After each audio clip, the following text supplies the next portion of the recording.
Hello and welcome back to my channel, everyone. Today I will be covering UFO sightings and alien encounters in the state of Indiana. Before we get into it, please remember to like, subscribe, and comment as it really helps my channel out, and I very much appreciate it. If you want to check out more of my paranormal videos, you can click the pop-up on the top right corner for a full playlist. So without further ado, let's dive into it.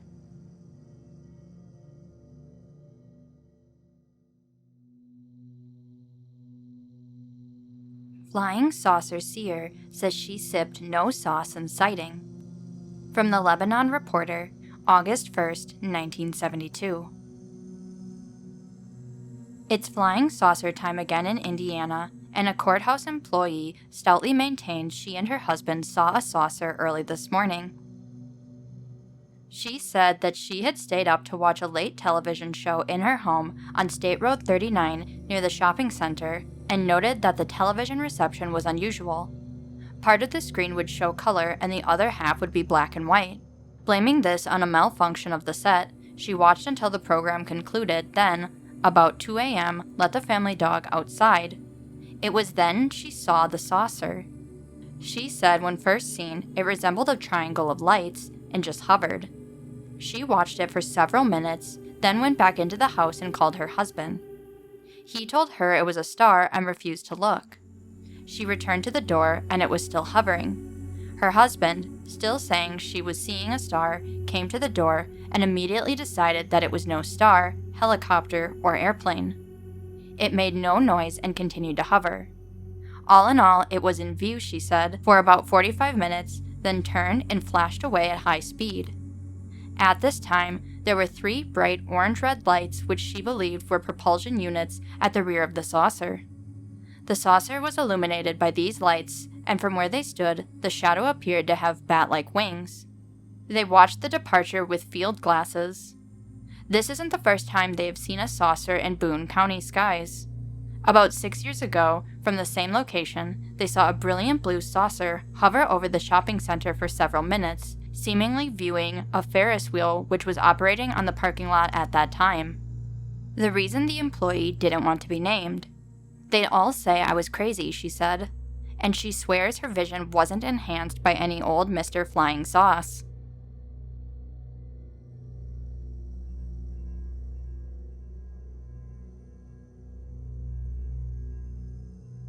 Strange lights hover at lake. From the Indianapolis News, January 15th, 1973. Mysterious orange glows hovering or moving along the night horizon far out in Lake Michigan have many residents of cities along the lake excited.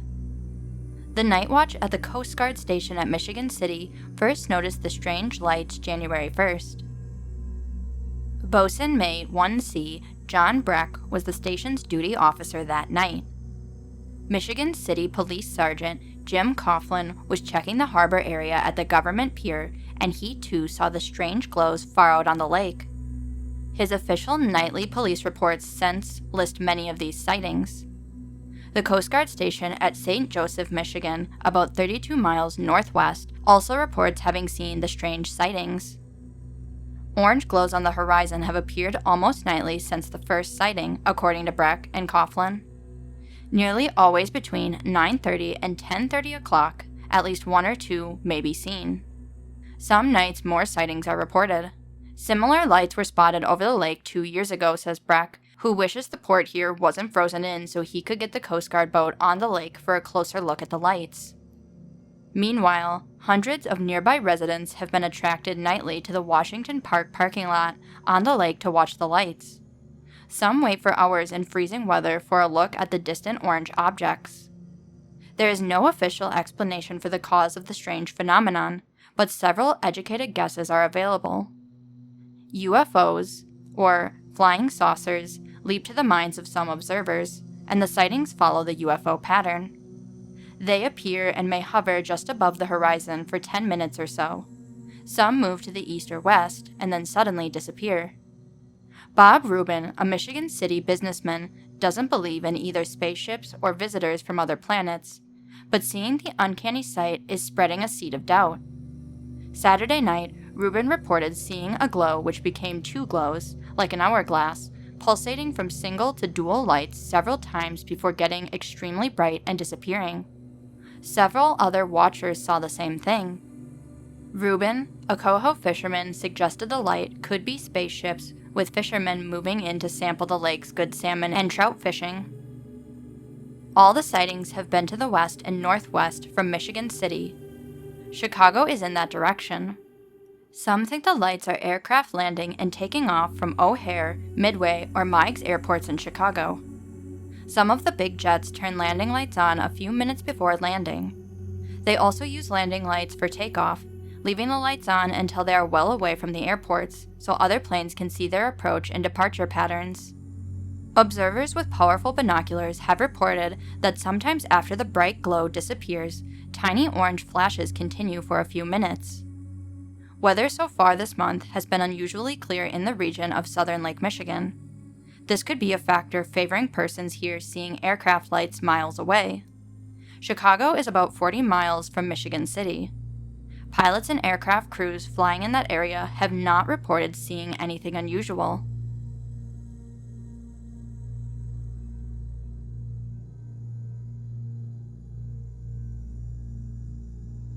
Boy says he saw UFO. His camera offers proof. From the Indianapolis Star, March 20th, 1977.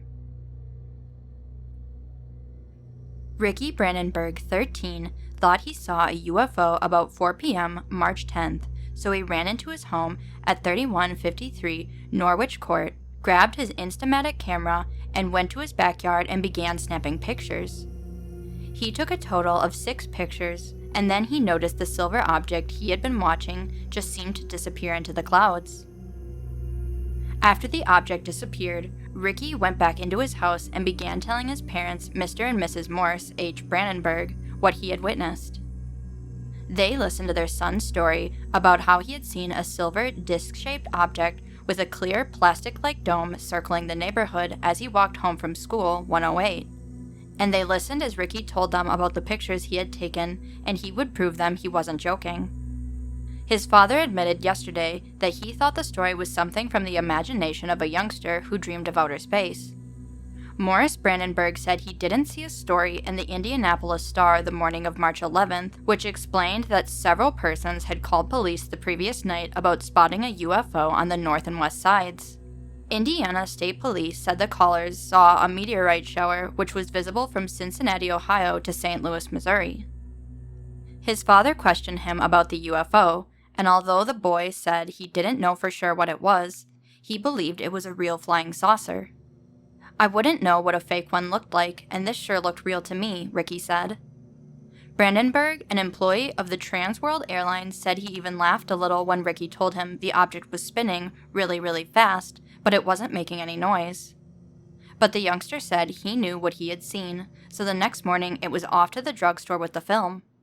When word came the pictures were developed, Ricky and his father were off to the store on Friday. Morris laughed just a little as his son hurriedly opened the package and then said, "See, Dad, I told you." Morris Brandenburg isn't laughing anymore.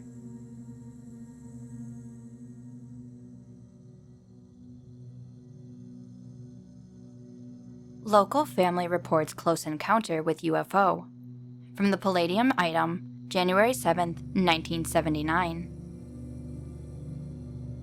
An unidentified flying object with 4 bright lights caused a car driven by Esther Drew, 37, 818 North 15th Street, to stop a mile south of Abington the night of Saturday, December 16th, according to Mrs. Drew and her daughter Pam, 17. The two at first had been afraid to tell anyone they and 3 other passengers in the car saw the object. "But if they laugh at me, I don't care," Miss Drew said. The Wayne County family's reported sighting predated by just a few days the start of a rash of UFO sightings in other parts of the world. Groups of people in the United States, New Zealand, Italy, Israel, and South Africa are among those who have reported seeing strange flying objects. The Drews and other passengers George Nicholson, 43, and Robin and Bobby Nicholson, 8 and 7, respectively, were in a car headed toward Brownsville on a road the Drews believe is called Old Creek Road when the car's motor kept stopping and coming on again, Mrs. Drew said. The car had just crossed a bridge, her daughter said. Something is wrong with the car, Mrs. Drew told Nicholson. He told her it was the driver. Then the car stopped, its radio went dead, and the UFO appeared. It came over the top of the trees real slow, from the right side of the road, Miss Drew said, motioning with her hand. I thought it was going to stop. It was about 10 feet off the ground and about the size of a small airplane, she said. She drew a picture of the UFO. It was almost rectangular, with its front end slightly smaller than the back, and its corners rounded. It had 2 lights in front and 2 on the bottom. When he saw the UFO, Nicholson jumped out of the car to get a better look. The others stayed in. Mrs. Drew only glanced at it, then started trying to calm the young children in the back seat. Miss Drew kept looking at the object, which she said went slowly in front of the car as if it were inspecting it. It was nothing like we ever saw before. I got hysterical. I thought it was going to stop, she said. It looked like it was made out of aluminum, she said. After traveling slowly in front of the car, the UFO kept going to the left. It flew over a cornfield, then took off with a whooshing sound that both women heard, they said. The car's motor, which had stopped, started again without her having to turn the key, Mrs. Drew said. The radio also came back on by itself. The Drews and the Nicholsons went to Brownsville without further car trouble, and Mrs. Drew again drove on the way back. But on the return trip, her daughters saw 3 of the same type of UFO when the car was near Richmond High School. Nicholson took over the driving for Mrs. Drew, who said she did not want to look out the window to see if there actually were more UFOs. Miss Drew is the only one of the car's occupants to see the 3 UFOs on the way back. The car troubles returned during that last sighting. Miss Drew said the objects in the sky followed the car until it got home. Miss Drew then ran into the house and was afraid to come back out, she said. I could swear they were actually following us, Miss Drew said. I could have been hallucinating, but I could actually say they were following us. But she and the others were certain they saw something in the sky going to Brownsville. I think non-believers are the ones who are going to see them, Miss Drew said. I didn't used to believe in them. I do now.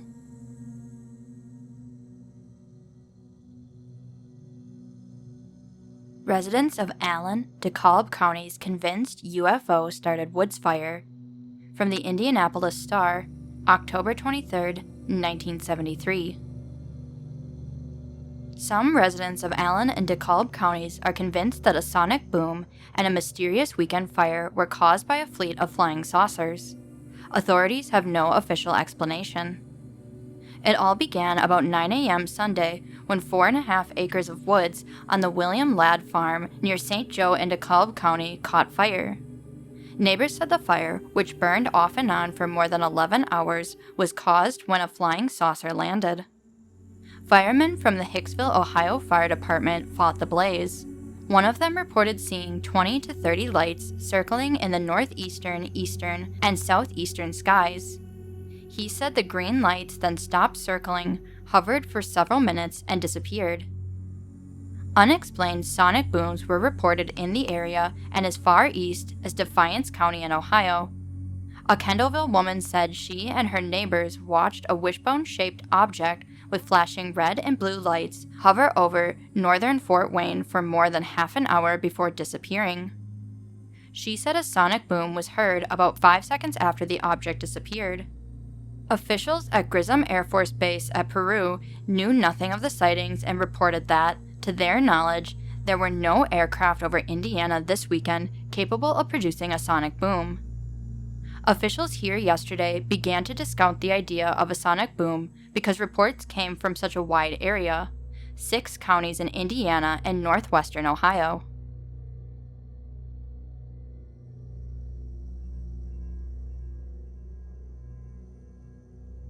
Girl, mother see what they believe was UFO. From the Elkhart Truth, October 22, 1974.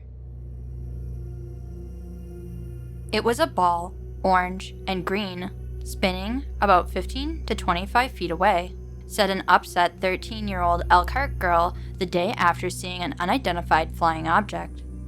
She and her mother saw something in the sky over northern Elkhart at around 9:45 p.m. Sunday on their way home from church.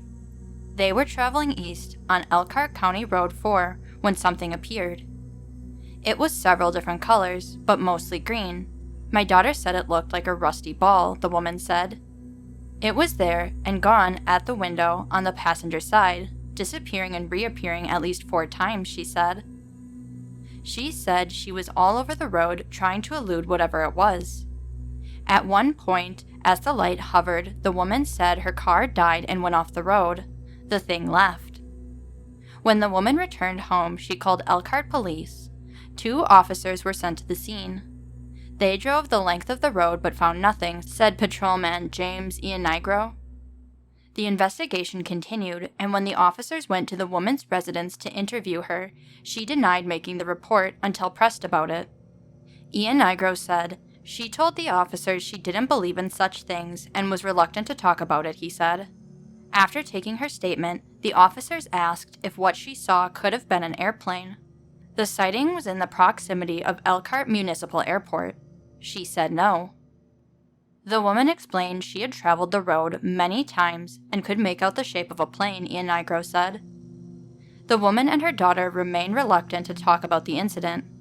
"It was a terrifying experience, and I wouldn't want to go through it again," she told the Truth reporter.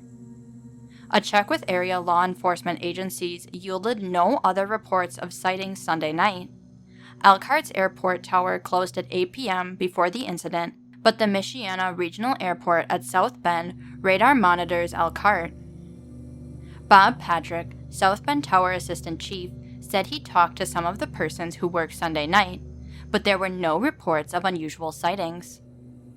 South Bend radar can pick up planes as they take off from Elkhart Airport at 50 to 100 feet, Patrick said, but we could lose a 747 out there if the heading was right in relation to the rotation of the radar antenna. A check through the Truth's files for the last 10 years yields several UFO reports in the area. March 25, 1966, a truck driver told police a strange blinking light shadowed his truck for 15 miles between Cassopolis and Niles. April 22, 1966, a Three Rivers policeman reported seeing an unidentified object flashing red, green, and white lights hovering between White Pigeon and Three Rivers.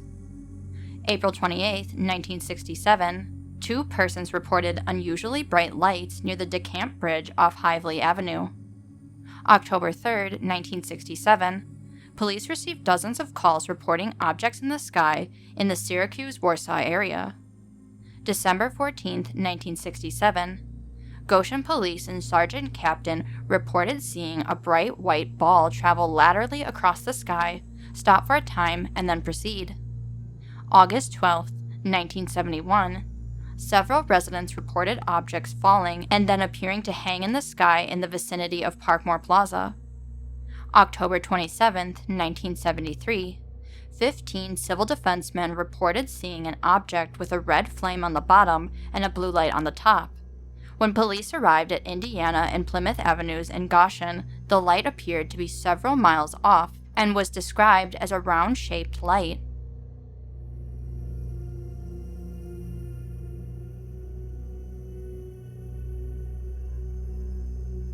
Was it a UFO or helicopter? From the Indianapolis News, November 15, 1978. What produced those slow-moving, flashing lights in the early evening sky in central Indiana last week? A state trooper says they were from a group of Army helicopters flying east to west along I-70. Another report indicates they were from a flight of experimental aircraft. But Kathy Wilfong and Cindy Bridges, 2 young women from northeast Hancock County, are sure the lights were from an unidentified flying object, one they say they observed closely for 12 minutes and which left a 40-foot impression in a soybean field near their homes. The experience, which scared both women, has not sparked more than a brief investigation by the Hancock County Sheriff's Department, mainly because helicopters were reported by state police and other sheriff's departments. It has, however, attracted the interest of the Center for UFO Study in Evanston, Illinois. An investigator for the center, Alan Hendry, visited the Wilfong farm last weekend to collect soil samples and take specimens of the soybean plants, which appear to be blown over, Mrs. Wilfong said.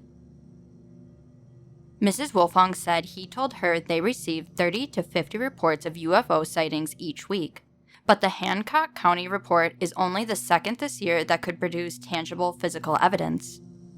The first indication of trouble, Mrs. Wilfong says, came around 7 p.m. last Wednesday when electricity went off in her home. She reset the circuit breaker, only to have the lights go out again minutes later, before the lights finally stayed on about 7:30 p.m. Later, when she and her sister decided to start a fire in the fireplace, Mrs. Bridges went to get some wood. She got in a camper to back it up, and saw bright lights in a bean field near their barn. I thought at first an airplane had crashed. It was so big, she said. But then I realized there was no sound, and I saw that it was a UFO. I started honking the horn for Kathy to come out and yelling, "UFO, UFO." When her sister did come out, the object seemed to move toward her and both women went back into the house and shut off all the lights. By that time, it had gone around to the back of the barn, moving real slow with no noise. Eventually, it headed out toward the west, Mrs. Wilfong said. In all, they estimated they could see the lights for 40 minutes more. We were horrified, Mrs. Wilfong said. We called everyone we knew, but nobody would listen. Something that close, that huge, it's just unbelievable, she said. During his 4 to 5 hour investigation last weekend, Hendry estimated the wing-like object was 140 feet long. A sketch by Mrs. Bridges shows it to be inverted, like a saucer turned over, with lights on the corner and a circular feature in the center. The impression left in the beans, Hendry told the woman, is similar to saucer nests reported in Australia and elsewhere, and would indicate the UFO never did touch the ground. Skeptical law enforcement personnel have said the impression could also have been caused by the downblast from a helicopter's rotors, and one even asked the women how long it took them to flatten out the area like that. But Mrs. Wilfong said the beans are not uprooted at all, and the stems are intertwined and matted together. She is also certain they would have heard noises had the craft been a helicopter. We see helicopters out here all the time. They fly along the power lines, she said. You can always hear them coming before you ever see them. But there just wasn't any noise this time, she said. If we hadn't gone outside, we wouldn't have known anything was there. Spokesman at the National Guard and Army Reserve helicopter fields near Shelbyville and McCordsville can't confirm any of their aircraft were flying in that area. It's possible. We do have a lot of flying on Wednesday nights, said flight instructor Paul Miller. But after a check of the records, he said it wasn't likely any National Guard helicopters were near Greenfield that night. Though she has received no confirmation from any official sources, Mrs. Wilfong said she still wanted to publicize the incidents so others would know she had seen something she couldn't explain. Maybe others saw the same thing, or maybe someone has found a saucer nest but didn't know what it was. If so, and they come forward and say something about it, then that makes it worthwhile. UFO Center investigators told the women last weekend it is unlikely the object they saw will ever return, but they say they are still taking no chances. I keep the drapes pinned shut on the west windows anyway, Mrs. Wilfong said. I was too petrified by the whole experience. If it comes back, I want to be the first person to see it, not have it out there seeing me.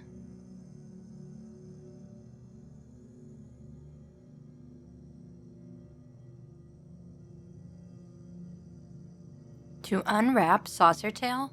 From the Indianapolis News, February 2nd, 1979. I just checked with him, but he won't talk to you, even on the phone, because he's scared, said the Indianapolis pilot. He's scared to death he might get fined or thrown in jail for talking about something that is still top secret. I can tell you about it, But if they, the government, ever find out where you got the story, they can track it down, and everybody will be in a mess. I have to be careful too, because of my pilot's license. The pilot said only if he could remain anonymous in print would he discuss what the scared man has privately said about his involvement in a 1948 crash of a flying saucer in which bodies supposedly were found. The man claims he removed one of the bodies from the saucer. In this column Monday, the president of Ground Saucer Watch, William Spalding, told of CIA documents his group has obtained through a Freedom of Information lawsuit. Spalding said the documents show the government has conducted a massive cover-up of its investigation of UFOs. He also said Ground Saucer Watch hopes to obtain CIA files about the 1948 crash in a February 20th ruling by a federal judge in Washington. The pilot called the news to respond to the column and to act as an intermediary with the man who supposedly was at the UFO crash site outside Laredo, Texas. The man repeated his story, but would not agree to do so in person. This man was involved in security on the 48 crash, the pilot said. The saucer apparently started to break up on re-entry or when it crashed. The CIA wasn't involved in the investigation, but OSS, the Office of Strategic Services, the forerunner of the CIA, and the Air Force were. A Marine Corps security force sealed off the area. The saucer supposedly carried more than 2 bodies. They were 3.5 to 4 feet tall humanoids, wearing some type of light blue uniform. Some of the equipment inside the ship was taken out, like the radios. They were micro-miniaturized, about to the point where we are now in microcircuits and things. There were also some light-activated weapons that we could call lasers today. The informant said the saucer was taken to Langley Air Force Base in Virginia. They tried to do some metallurgy work on it, but they could not cut the metal with what they had at the time. Supposedly the government has won a saucer intact, but it has never flown because nobody knows what makes it go. That sounds pretty far-fetched, I know, the pilot said. Anyway, after the bodies were removed from the saucer, they were taken to Wright-Patterson Air Force Base, near Dayton. An Air Force medical surgical team was brought in to dissect the bodies, but when they started to operate on this one, it wasn't dead. It was in some sort of state of suspended animation. Everyone who saw the body thought it was dead, but it wasn't. What happened to the supposedly still alive humanoid is unknown by the informant. As long as the government remains silent, there is no way to check out the man's story. But maybe after February 20th, there will be.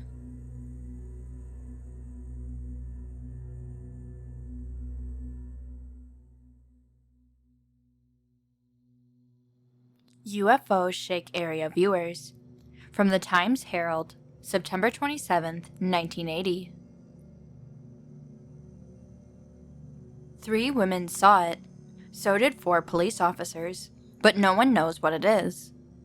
Early Friday morning, on Old Vincennes Road west of Washington, 3 local 19-year-olds were making a return trip from Vincennes. Susan Sutherland and Debbie Riley were passengers in a vehicle driven by Kim Connolty. The 4:30 a.m. ride brought fear of the unknown into their lives as they noticed a bright object in the sky. According to Connolty, the streetlight-shaped object was slightly above the treetops, and once the rider's attention was focused on the light, it headed toward the automobile. It was pretty scary, because we would make turns, and the light always was on the left side, Riley commented. She said the right turns made by the driver should have put the object behind the vehicle, but the light always was to the left of them. And when the women were satisfied it was an unidentified flying object, the ride fostered panic.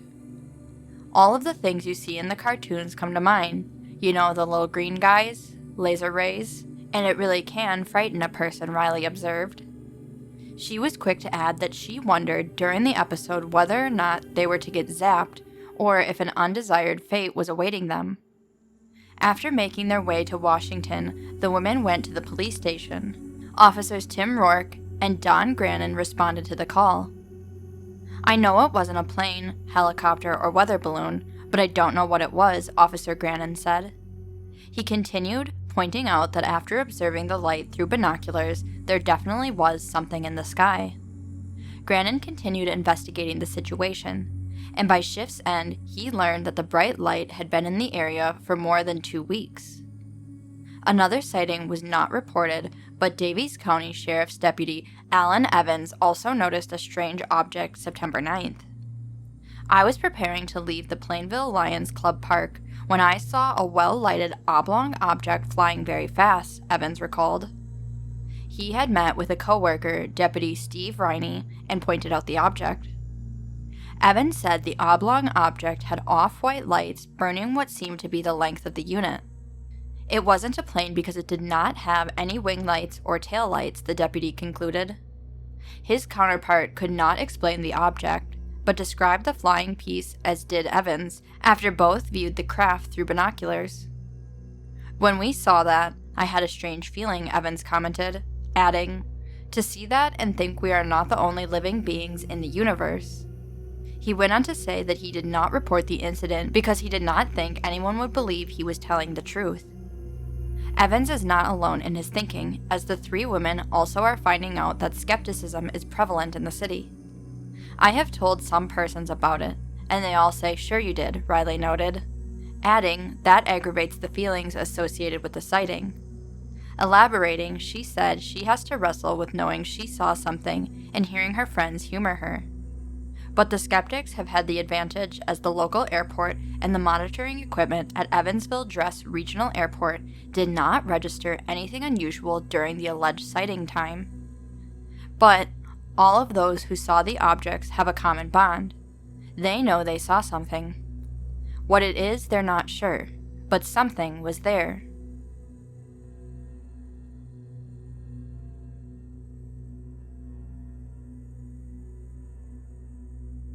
UFO reports focus interest on Ghostport area Saturday night. From the Evening World, January 5th, 1981. It was like something out of a Buck Rogers movie, was the explanation given by an Owen County man Saturday night following multiple sightings of a strange object in the sky over the Ghostport area. Earl Parker, 37, who lives near the Lake Hollybrook Dam west of Ghostport, indicated he and his wife Cheryl watched a very strange object for 15 to 20 seconds near their home. They called the Owen County Sheriff's Department and reported their sighting to dispatcher Brett Riddle, but it wasn't the only sighting report received.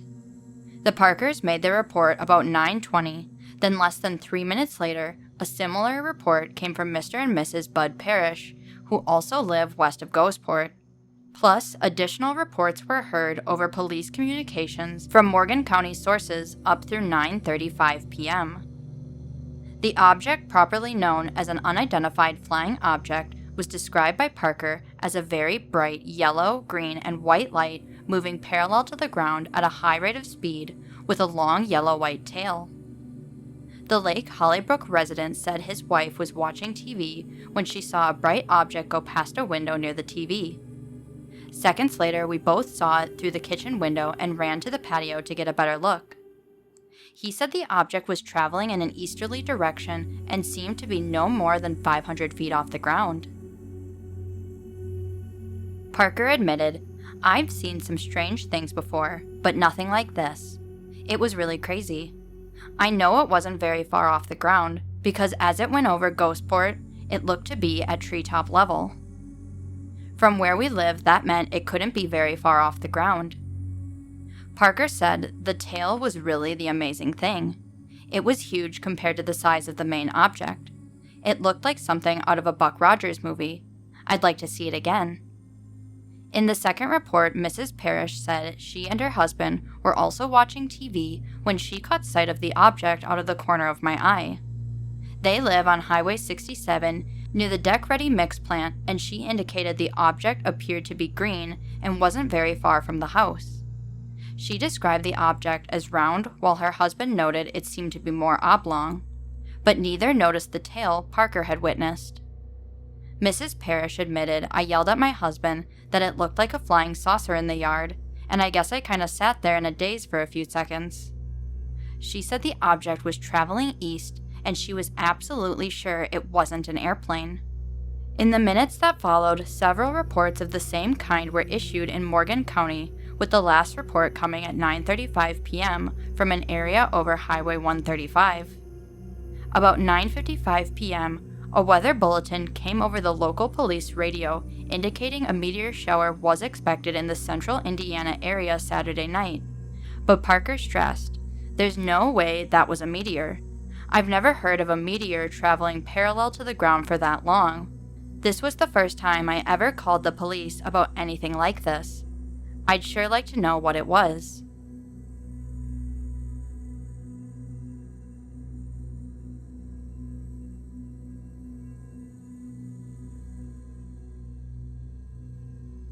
UFO sightings investigated. From the Times-Herald, January 24th, 1981. A great number of UFO sightings in the Washington and Monroe City areas have been reported since late September 1980. As a result of the sightings, representatives from the National Enquirer newspaper and UFO research officials plan to do more in-depth investigation to determine what has been filling the area's airspace. One injury has been attributed to one of the sightings as a Washington youth sustained burn-like blotches on her face and left arm. The youth reported the burns after a group of 5 persons spotted something in the sky. According to Jerry Sievers, a Vincennes resident responsible for investigating alleged sightings, most persons who have reported the objects have identified the aircraft as a black triangle. The largest sides have been estimated at 100 feet long. It was the black triangle that reportedly burned the local youth. In her report, it shows that the victim and 4 others were just south of Monroe City near the White River floodplain late September about 1:30 a.m. when one person spotted the black triangle. The object blocked out stars, then started to make fighter passes toward the viewers. As the object passed over the youth, she reportedly felt an ash-like substance fall on the left side of her face. She immediately covered her face with her hands. After the incident, the group went to a UFO researcher who also examined the burns. Another group sighting allegedly occurred in the same location just a few nights later. That report shows a group of 4 persons seeing the object that had no lights but emitted a faint blue glow and left a smoke trail for 15 minutes once the triangle was out of sight. The most detailed report of the strange black object was made by a Knox County deputy. The deputy, who asked not to be identified because he feared he would lose his job, noted the incident occurred October 15, 1980. Again, the triangle was just south of Monroe City, at Lucky Point, the new name for the area that has been the hotbed of UFO activity. In his account, the deputy notes that he was on patrol about 9:30 that night when he stopped his vehicle to stretch his legs. He looked down, and when he looked up, the object was there. He described it as a triangle with 4 portholes. The deputy claims to have had telepathic correspondence with aliens. It was noted that the officer mentally was asked, "Why do you hate Iranians?" His response was that he does not hate anyone. With that, the spaceship left. It reportedly came back within 100 feet of the officer and hovered about 20 feet above the ground. The deputy left also and returned to the encounter spot about 1:30 the following morning. He could see a blue fog where the triangle had been. 2 Terre Haute women reported seeing a brown-furred creature walking near the Indiana State Prison. The creature was said to have red, luminous eyes. What persons have seen has not been explained, but something strange is going on, according to Sievers. "We at the project are dumbfounded. We just don't know where else to go to find out about what's going on," the project leader commented. He noted that all airports from Indianapolis to Evansville have no reports of anything unusual on their monitoring equipment, and the National Weather Service has not sent up any weather balloons. The project has decided that the Washington area is the originating airspace as all the objects have been reported coming from the northeast. Joe Brill, Quincy, Illinois, a researcher for the Mutual UFO Organization, says research has found UFO observations in Missouri where 500 to 600 people watch strange objects. He said the Missouri sightings are in the same corridor as the Washington Monroe City sightings. It could be B-52s making mock bombing runs, Brill pointed out. He says the organization is checking Air Force logs to see if there were any flights in the area. Says Sievers, the Washington area was the most active UFO area in the United States, and varied groups have made plans to determine the secret of the Black Triangle.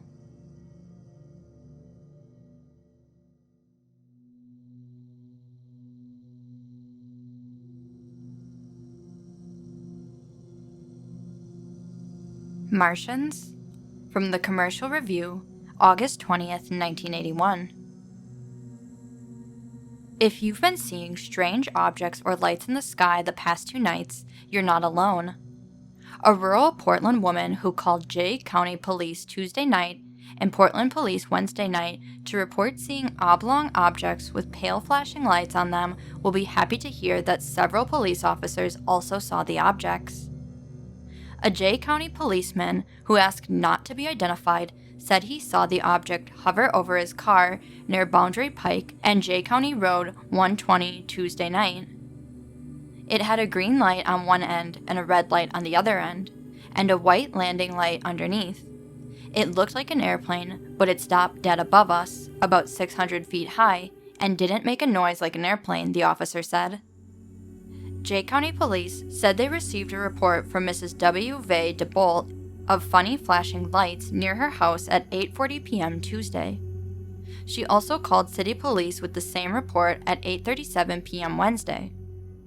Jay County Police also said they had received radio traffic Wednesday night that Grissom Air Force Base near Kokomo had tracked several unidentified objects on radar about 1 a.m. Thursday. We have had several reports, but I have no knowledge of it whatsoever, said Major Bob Allen of the Grissom Public Information Office.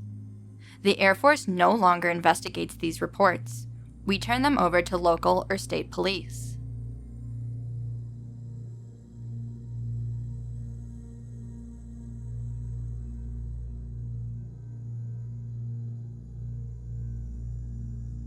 UFO hovered over Frankfort, police claim.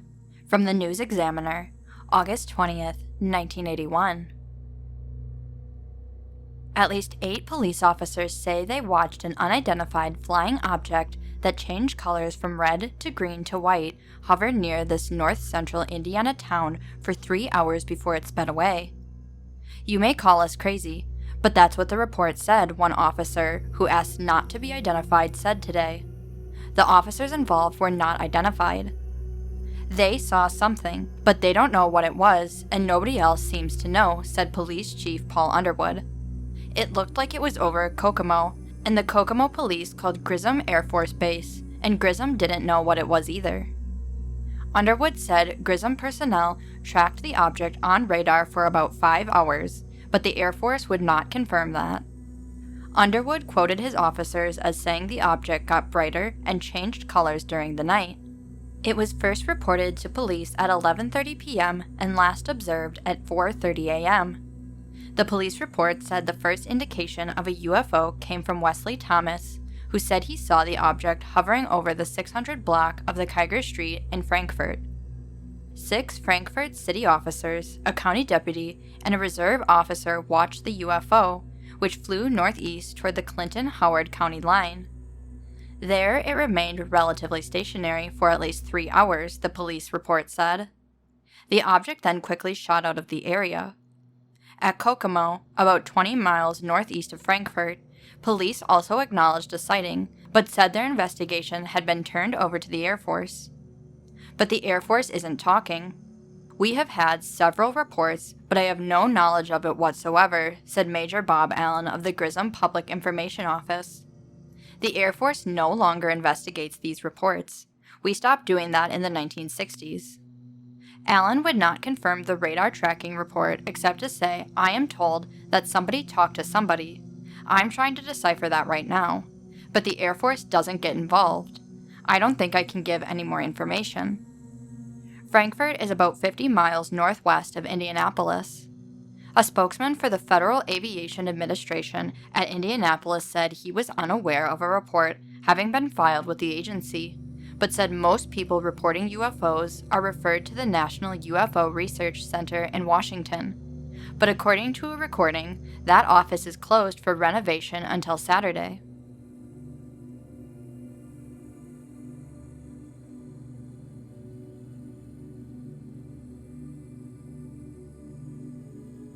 Dozens report UFO over Hamilton County. From the Daily Ledger, August 21st, 1981. Dozens of Hamilton County residents saw an unidentified flying object with flashing or revolving green, red, and white lights hovering over the county last night. The descriptions of the lights were similar to reports of a UFO sighted Wednesday night in the Frankfort area. Hamilton County officer Tom Castor watched the lights for about 40 minutes. He watched from his car on 241st Street, about a half mile east of Indiana 19, beginning at 11:30 p.m. It was just lights flashing red, green, orange, and yellow, Castor said. He said the object appeared to be very high in the sky and over the Elwood area. I'm glad I wasn't alone in seeing it, said Castor. He said Officer Dan Nickel, 3 of the Cicero police officers, and 2 of the Arcadia police officers also saw the object last night. One guy said it was the North Star, but I said I've worked a lot of nights and I've never seen the North Star change colors, Castor said. The sheriff's office received 93 phone calls reporting the UFO. The Indiana State Police, Carmel Police, and Noblesville Police said they didn't receive any calls, although City Officer Ralph Givens said he did see the object. Hamilton County Captain Benny Craig said he saw the lights from his home in Home Place. I was watching the news last night report on the one sighted in Frankfort and said, sure they saw that. Then I got a phone call and went outside and shook my head and said, I see it too, Craig said. Craig then looked at it with binoculars. I hate to say it, but it looked like the lights were spinning. He observed the lights, located northeast from his home, for an hour. 2 Carmel paramedics who didn't want to be identified said they saw the object with flashing red, white, and green lights at about 1:30 a.m. They described the object as cigar-shaped, and one said the object was about as big as 2 city blocks long. The medics observed the UFO while traveling toward Noblesville on Indiana 243. They said the object appeared to hover over Noblesville and then move northward toward Cicero. Castor said the sheriff's office contacted Grissom Air Force Base in Bunker Hill and was told that they were aware of the reports, but didn't have anything on radar. When Castor tried to relocate the object at about 2:15 a.m., after answering a couple of police phone calls, he said the object had disappeared. Major Bob Allen of the Air Force said this morning that he wasn't aware of the air base receiving any calls last night concerning the UFO or of any unidentified objects being tracked by Air Force radar last night. Major Allen said he believed the recent sightings in Hamilton County and the Frankfort area to be sightings of a hot air balloon. From the reported velocity and shape of the object, it would lend us to believe someone was out flying a balloon at night, Major Allen said. Staff Sergeant Randy Mailer at the Air Force Base said the object was a hot air balloon that had been sighted several nights in and around the Peru area. Given the right wind direction, the balloon could be cylindrical in appearance, he said. If it's a balloon, the guy's got to be crazy to be up there at night, Castor said. Don Menschhofer, director of Balloon Port of Indiana in Hamilton County, said it was unlikely that the sightings were of a manned hot air balloon. There are only a couple balloons in the county registered for night flight, and at the present time, I don't know of any in the state, Menschhofer said. The likelihood of it being done on a regular basis, I seriously question. Most night flights are people who take off in the early morning so they can land in daylight. You can't see power lines at night. Menschhofer said if the object was a hot air balloon, that when the gas jets used to heat the hot air were fired, that it would light up the whole balloon bag at night. If someone was watching, they would see that and the balloonist would have to fire the jets about every minute. Menschhofer said he knew of only a couple of good balloon pilots in the Peru area. Dov Bobel, who has been piloting the Indiana State Fair balloon, and Colin Grimm, who is a Strategic Air Command pilot at the Grissom Air Base. Menschhofer wasn't sure if Grimm still was stationed at Grissom. An unidentified flying object that resembled a building flashing red, white, and bluish-green lights moved slowly over the Kokomo, Peru area Wednesday night. One witness described the object as resembling a building upright in the air with those colors. It was sighted Wednesday night and early Thursday morning northeast of Frankfort, and then flew northwest to northeast at about a mile per hour for 3 hours. Nobody reported photographing it. Clinton County Sheriff's Deputy Tom Catron responded to an 11:36 p.m. caller who described the UFO but declined to give his name. Catron confirmed something was up there but declined to offer an opinion about it. Major Max Reed at Grissom Air Force Base said a radar was informed of the sighting, but he was unable to confirm it because of ground clutter. But Major Allen said that radar personnel tracked an object for several hours Wednesday night, moving 1 or 2 miles per hour. The Clinton County Sheriff's Office got 4 calls Wednesday night, and Clinton City Police received 1 call about the object. Howard County Police and State Police at Lafayette said they received no calls. Officer Castor said he would be looking for a reappearance of the object tonight. "I'm off duty tonight, but I'm going to take a look tonight anyway."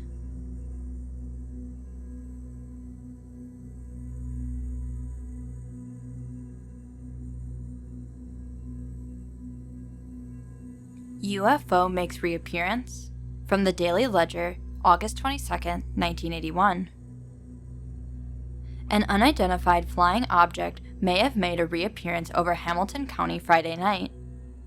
Hamilton County Sheriff's Office, Nobleville Police, Indiana State Police, and Grissom Air Force Base in Bunker Hill all received phone calls from people who said they have seen flashing red, green, and white lights in the sky about midnight.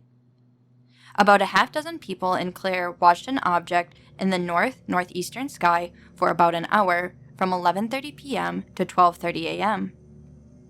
After hearing about the UFO in Frankfort and reading the paper last night, I told my son Mike at 11:30 to go out and find that UFO, and he came back in and said, "Come see what I saw," Gail Dell said.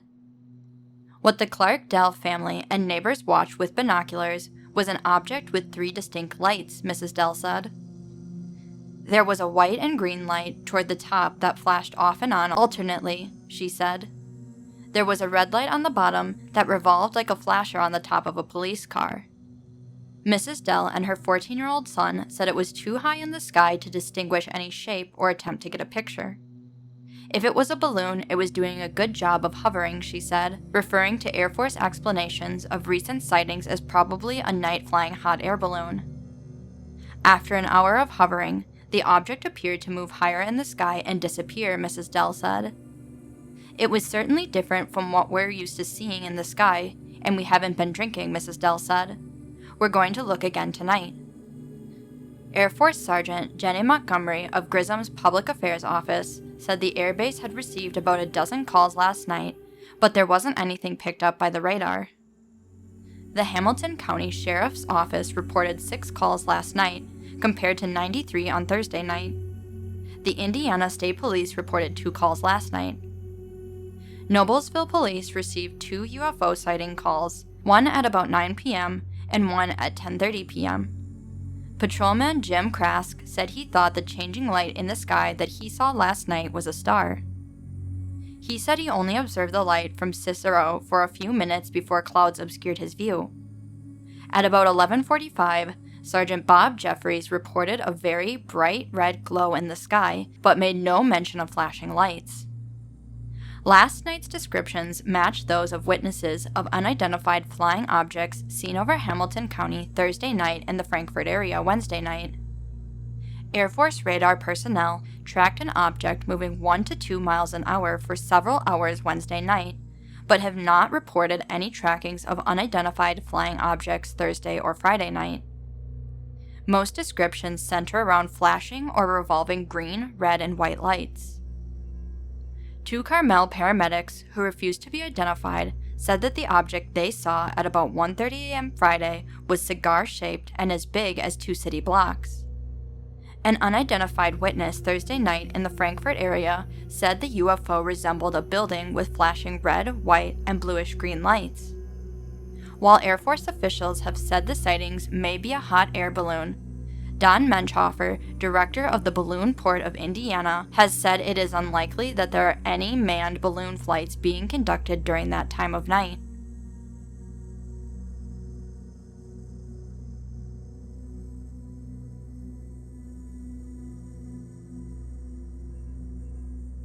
Wabash woman reports UFO sighting. From the News Examiner, September 15, 1981. An unidentified flying object shaped like a football and bordered with red, green, and blue lights has been reported by a Wabash woman. The sighting by Brenda Purdy, 28, is the first UFO report in Indiana since they were reported last month in the Frankfort-Kokomo region. It looked to be about as low as what a plane would fly, Mrs. Purdy said, of last Wednesday's sighting near the community of Rich Valley, located about 6 miles west of Wabash. It seems as though the lights are going around it in circles, Mrs. Purdy told the Marion Chronicle Tribune. Frankfort Police Chief Paul Underwood says he saw a similar UFO last month and doesn't agree with one conclusion that he had witnessed a hot air balloon. Underwood said Monday that hot air balloons don't stay in one place all night long like the object he cited. The sightings in the Frankfort-Kokomo area in August were reported by Underwood, several of his officers, sheriff's deputies, and local residents. We had them a couple 3 nights in a row, but nothing since. What happened to them I don't know, the police chief says. Mrs. Purdy said the craft hovered in the west for about an hour and often turned from a vertical position to a horizontal position. Then, it disappeared suddenly, as though every light in it goes out. It's just completely gone. But 10 minutes later, it reappeared in the northeast, she said. No one reported the sighting to law enforcement officers. They, the residents, figured everybody would think they were nuts, Mrs. Purdy said. I don't believe in flying saucers and things like that, but it's something flying up there, she said. No plane or anything like that can disappear in front of your eyes and then reappear in another place. Asked if she thinks most people will believe her story, Mrs. Purdy said, "Probably not. I wouldn't believe it, but I saw it with my own eyes."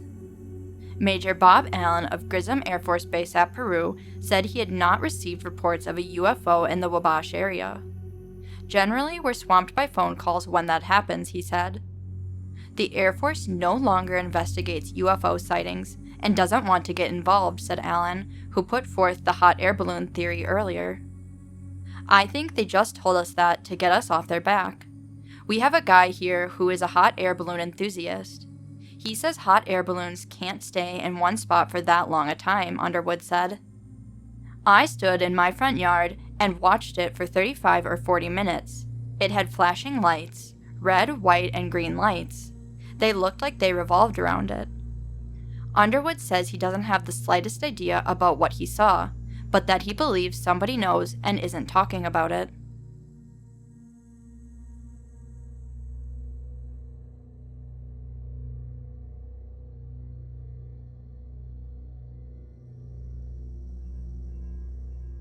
Anderson couples UFO photos on national TV. From the Muncie Press, January 28, 1982.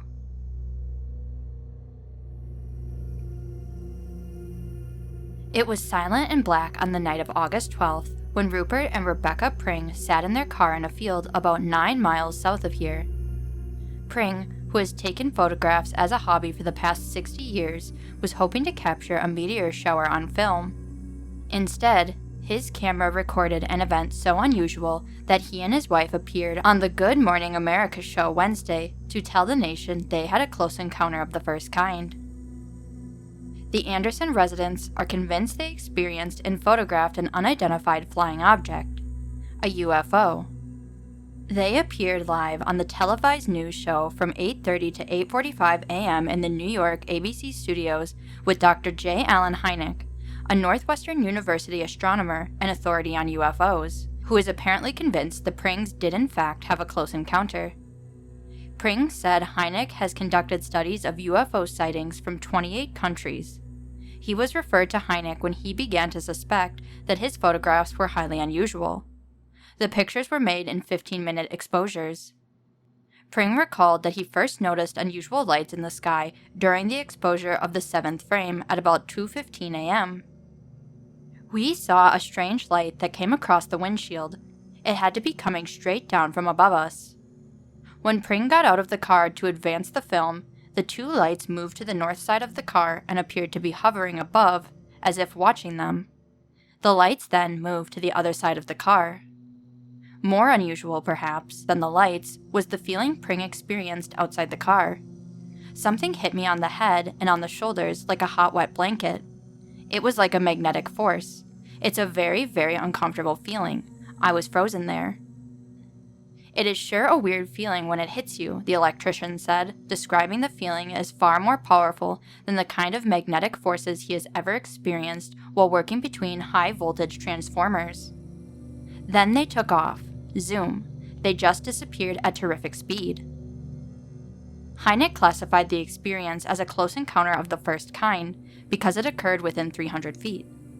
Pring calculated that the lights were 57 meters or approximately 182 feet above them.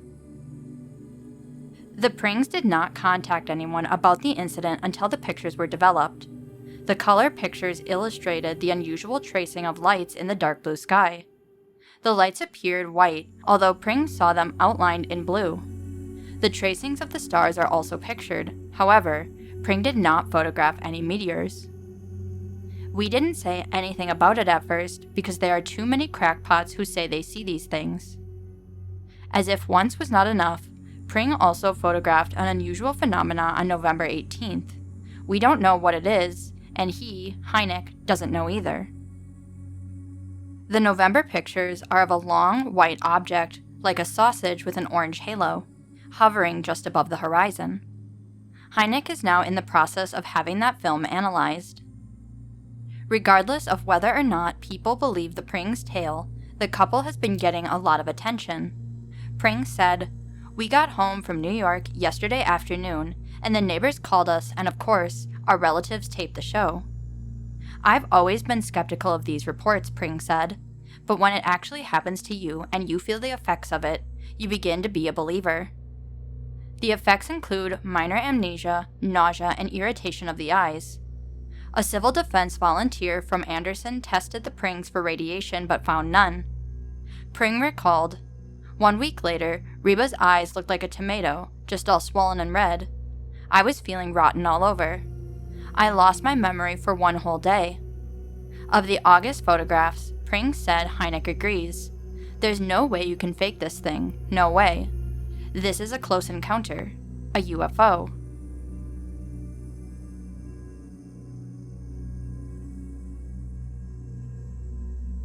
Thanks for watching this video. I hope you liked it. What state should I cover next? Let me know in the comments. If you have your own scary story or close encounter to share, you can either send it in the comments, post on my subreddit, r/ihaveaspookystory, or send it to my Gmail, pinkpossiblystories@gmail.com. Maybe your story will be in a future video. Good night, sleep tight, and don't let the shadows bite.